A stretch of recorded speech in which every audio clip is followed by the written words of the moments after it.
இதுக்கு பேர் metre dose inhaler. So இதில் 120 டோஸ் இருக்கும். 20 டோஸ் வர வரைக்கும் நம்ம இதை யூஸ் பண்ணிக்கலாம்.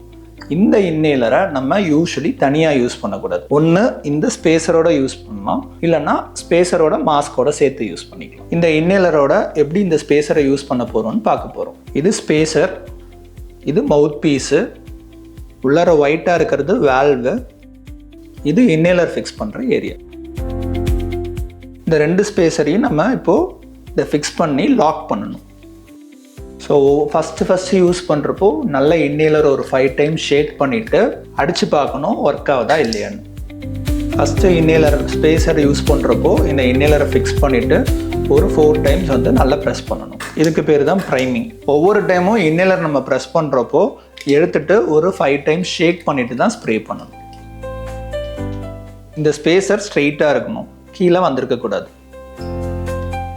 நெக்ஸ்ட்டு ஒரு ஸ்ப்ரே வந்து ப்ரெஸ் பண்ணணும்.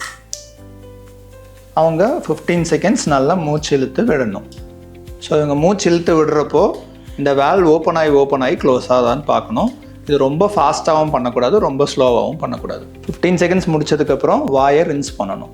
இன்னொரு பஃப் அடிக்கணும் அப்படின்னா திருப்பி இந்த இன்ஹேலர் வெளியில் எடுத்துகிட்டு 5 டைம்ஸ் ஷேக் பண்ணிட்டு அதுக்கப்புறம் தான் அடுத்தது ப்ரெஸ் பண்ணணும். இதை டெய்லியும் வாஷ் பண்ணணுன்னு அவசியம் இல்லை, அப்படியே எடுத்து வச்சிட வேண்டியதான். வீக்லி ஒன்ஸ் இதை ரன்னிங் வாட்டரில் வாஷ் பண்ணிட்டு சாமானை துடைக்கிற மாதிரி துடைக்காமல் அப்படியே ஓரமாக எடுத்து வச்சிட வேண்டியது.